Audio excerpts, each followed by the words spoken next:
Alors, nous avons lancé un concours en août 2023 et avec une très forte participation, plus de 300 en tout cas candidats. Et aujourd'hui, c'était la cérémonie de remise des prix. Voilà, les lauréats, une dizaine de prix. Bien sûr, c'était très difficile, hein. Tous les arbres sont méritants. Ils méritent tous d'ailleurs un prix, méritent tous de gagner. Ils sont vraiment donc des monuments naturels.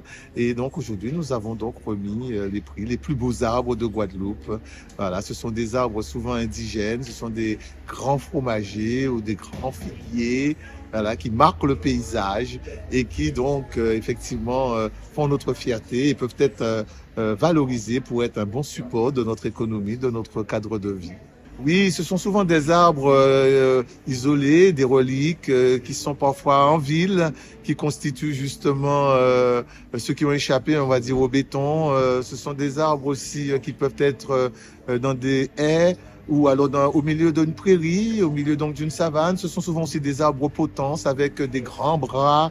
Et nous voulons donc savoir quelles sont les relations des gens, des personnes, en tout cas, qui ont présenté ces arbres avec donc ce patrimoine, avec ces grands monuments naturels, ces cathédrales, ces colosses, ces géants.